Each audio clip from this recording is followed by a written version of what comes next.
What's up, everyone? Thank you so much for checking out this video here on Show Style and Spirit. I am Ebony, of course. As you can see from the title of this video, I will be going into my opinions about Carlos King allegedly favoring Bravo shows more so than his own current shows that are on OWN.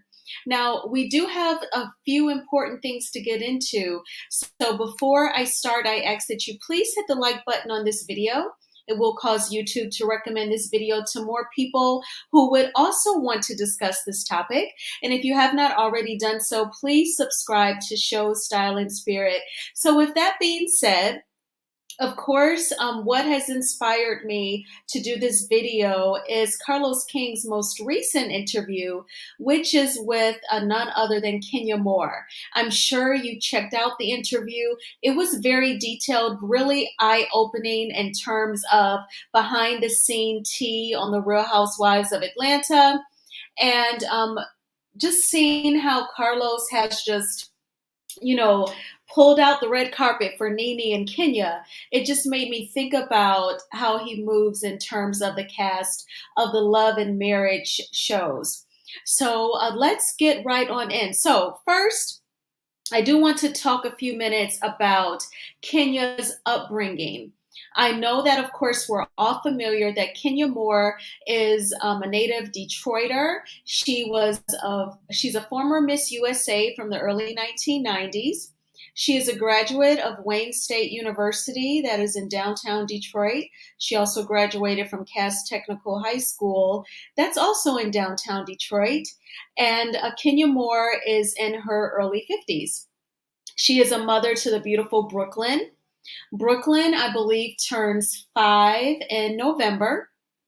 And she is currently going through a very tedious divorce from her husband, Mark Daly. And the biggest thing that Mark wants from her right now is to sign off on Brooklyn being able to film with him for a reality TV show that Mark is filming right now. So first, let's go ahead. Now that we've got the introduction of Kenya Moore out of the way, I want to talk about her upbringing. So we all know that Kenya Moore's parents were teenage parents. Allegedly, her parents were 16 when Kenya Moore was born. And her grandmother, who has passed away, Miss Doris, when she was hospitalized, she actually told the story of how she ended up raising Kenya. Now there is a caveat to this, what the grandma is going to say, and we're going to get into that as well. So I'm going to go ahead and play this soundbite, and then I'll come back with my commentary. I'm going to say it, but I'm going to try to do it the best I know. Her mother was going to give her away. She was going to give her to him.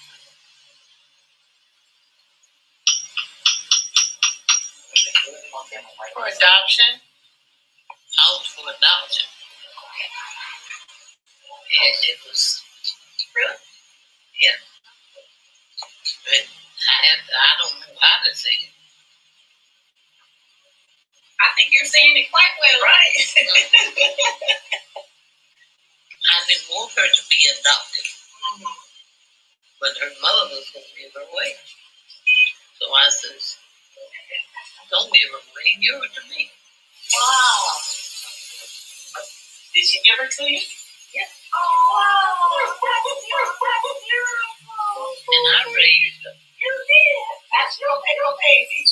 That's my baby. Wow. That is so awesome. That's your baby. Wow. That's my baby. You're proud of her, aren't you? Yes, I'm proud of her. And I raised her. That's beautiful. And you know it. Yeah, I know it. I think she's proud of you too. Yes, she is. I think she loves me too. Yeah, I think so too.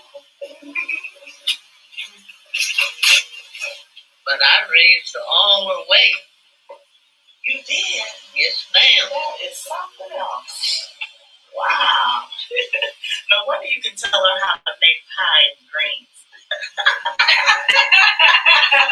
You're giving her the recipes.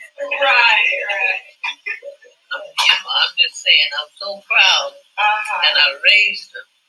And see, I talked to them, and I didn't think anything. That's my baby. All right. And then nobody mess with her either, right? All right. Yes, so in that clip, you heard the Kenya Moore's grandma, Miss Doris. Rest in peace to Miss Doris. She said that Kenya's mom was going to put her up for adoption, but she did not want her granddaughter to be adopted. So she said, "Give her to me," and she raised her. And I feel like she did an awesome job.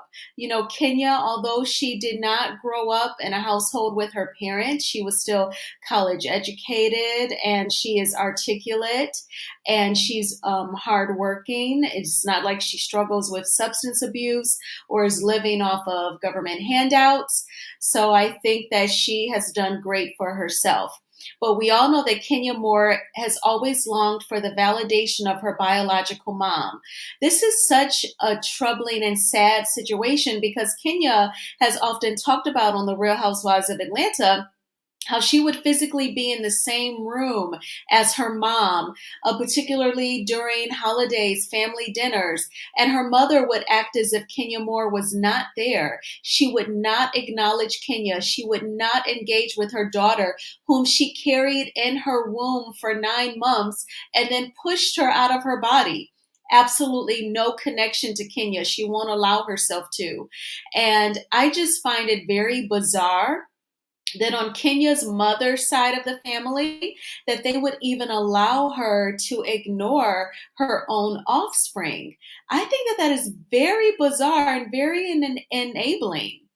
So I feel like there is something so much deeper. Maybe perhaps the mom just goes buck wild if you try to politely correct her and they just let her mistreat Kenya. But I think that that is extremely bizarre. And as you can see, these beautiful photos of Kenya Moore when she won Miss United States and Miss USA. And I can tell her grandma was so happy just from her facial expressions and so proud of her. So I want to move on to Kenya's dad. I actually had to look at a couple of different episodes during season 8 of The Real Housewives of Atlanta. And I found the clip that I remembered. And it was a clip where Kenya talked about living with her dad briefly in Houston, Texas. So this is actually episode 9, season 8 of The Real Housewives of Atlanta. So we know that Mr. Moore was a teenage dad when he had Kenya. So she's 12 years old. She's going to go to Texas to live with him. So he's just 28. He is in an interracial marriage. He does have children with his wife. So they are biracial, Black people. And they're going to talk about what happened when Kenya Moore joined him in Houston and how he moved after that. When I say move, I mean not physically move, but just the way he interacted with his daughter. I'm just happy that you came. It's kind of tricky trying to have a heart-to-heart conversation with my dad because when I was 12, I ran away from home from Houston to Detroit, and my dad didn't speak to me for over 5 years.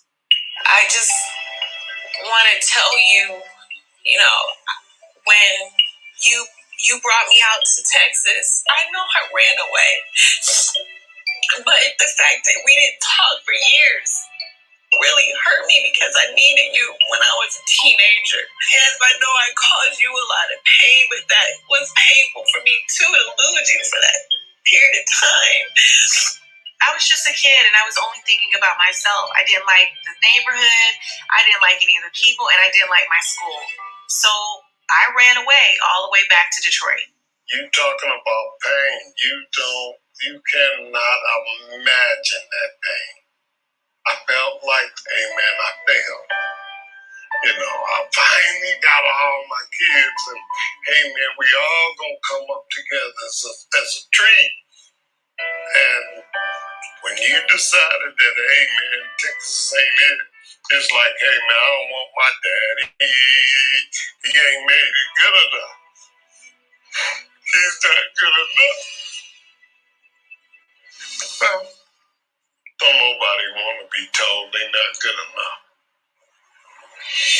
never realized that running away crushed my dad's dream of having his family together. I just never knew how hurt my father really was. Them days in the past to me, and that's where they belong, in the past. All parents want the best for their kids. I don't know no parent that get up and say, well, I don't want that for little Johnny. Well, you do know a parent like that. The parent is my mother, you know that. Gosh, just try to say, no, I'm not going to let what she do affect me. We do the best we can with the cards we dealt. It's been really cathartic to have a real open conversation with my dad. I really wish that I could have the same kind of conversation with my mother. Okay, so I want to take it back to the beginning of them telling this story. When Kenya was 12 years old, the dad brings her to Houston because he wanted all of his kids living under the same roof. That is a lovely vision to want to have for your family. But Kenya wasn't feeling it. She grew up in the city in Detroit. She's 12 years old. She said in her confessional she didn't like the neighborhood. He brings her all the way down to Houston, Texas. That's a red state that's going to be conservative. He's got, no offense, but he's got like a white wife. And Kenya has these half-white siblings. That is major culture shock. And I think that her dad, he was not understanding or sensitive to that.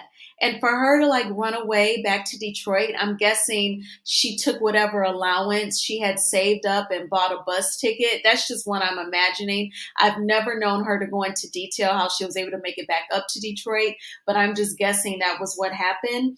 So I feel like the dad, he just doesn't understand. And I'm guessing that's also a man thing. They're just not going to allow themselves to tap into any feminine energy long enough to understand that was a major culture shock for that young lady. Being from around the way in Detroit, and you're going to bring her down to Houston, Texas, and you got a white wife, and you got biracial kids, and she just supposed to just pull up a chair to the table and eat some cream of wheat? No. I'm sure she missed her surroundings. So to find out that her dad stopped talking to her at the age of 12 for 5 years because she went back up to Detroit is extremely immature and sensitive, and I'm sorry, extremely immature and insensitive of him. And it just really spoke to his immaturity, because if he was 16 when she was born and this all went down when she was 12, he was only 28.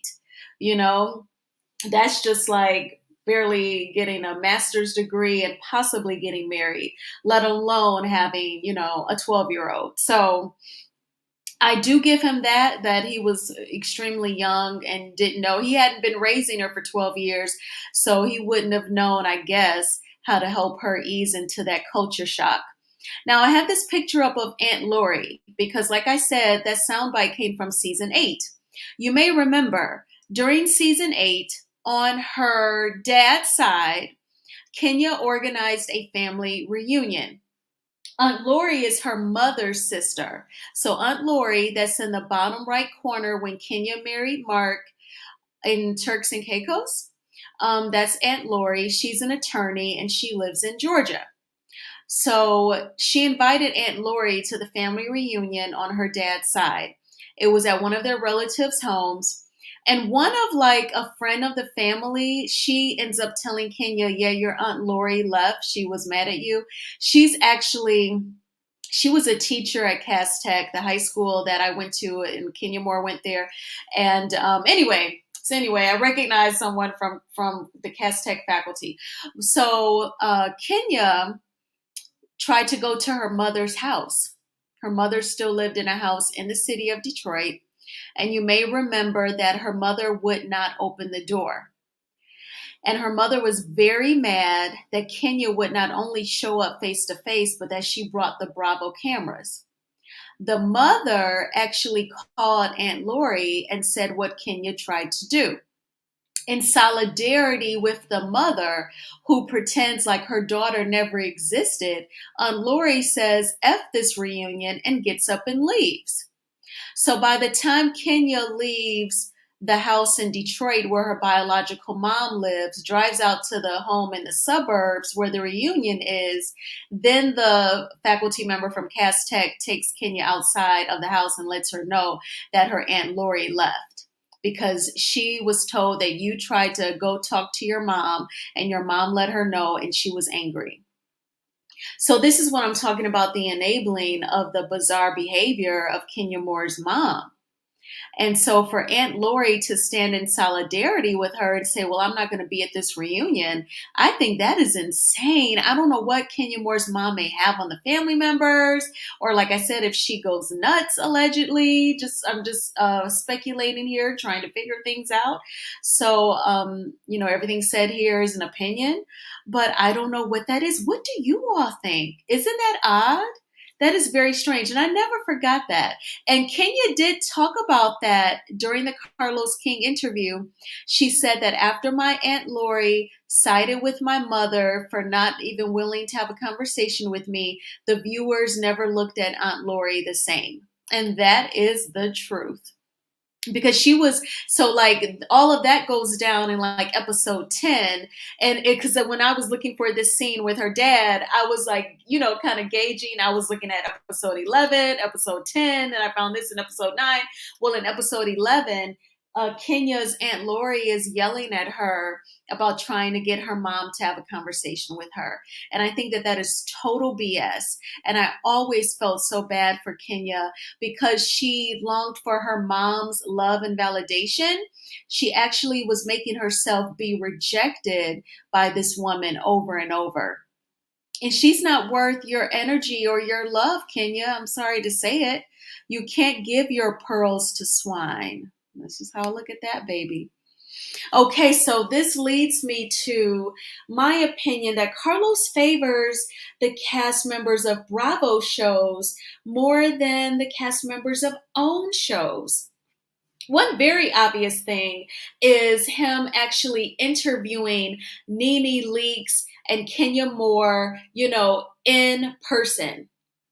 He interviewed them in person, but even with interviewing Melody Cherie, it's a virtual interview. Even his favorites like Martell Holt and the Scotts, virtual interviews on Zoom. But with Nene and Kenya, he created this fabulous set. I don't know if he rented a studio or if he used one of the rooms in his house in Georgia, allegedly, and he turned it into a set. But, I think it looks nice. It looks cozy. It looks attractive for visual, for videography. And just that alone, I'm like, yeah, he's pulling out all the stops for some Bravo cast. And I have a feeling this won't be the end of seeing in-person interviews. Now, once everyone starts talking about him favoring Bravo, he may start bringing in the Love and Marriage castmates for in-person interviews. But I feel like, it's just like, oh, let me just do this real quick. You know what I'm saying? And the people that he favors, he's going to bring them in. And then there's all this tea, about Roa and with Kenya. And she talked about how, Portia was the fill-in wife for Kim Zolciak and, just lots of things that I did not know. It was very informative and very interesting. But why don't you put that same energy into Love and Marriage? I feel like on the Love and Marriage shows, his favorites, he lets them hide all of the behind the scene tea and all of the things that weren't so cute. Like with Kenya, he made her talk about, when she had the landlord, she was the tenant who evicted her. That was embarrassing, right? And then she was living in a hotel and Nene was talking like it was so much trash and she laughed at it. But, even with Nene, he even had her talk about, Bryson's alleged substance abuse. But on Love and Marriage, the Scotts, they don't talk about what's really going on with the businesses. He doesn't make Stormy dig a little deeper, not just with the warehouse and the employees. Like, he picks and chooses when he wants to dig deep. And then he picks and chooses when he wants to go all out. I just don't understand. But you all sound off in the comments. I love to engage with you all there. I hope that you all, when you watch like the interviews, I guess just try to make the best of it. Take what you can, the nuggets, the interesting behind the scenes tea. I feel like the interviews are good because of the people, because of Nene Leakes and because of Kenya and what they shared. That gives the interview some substance. But you all let me know what you think in the comments. Please hit the like button. If you have not already done so, please subscribe to Show Style and Spirit. Thank you so much for checking this out, and I'll talk to you soon. Bye-bye.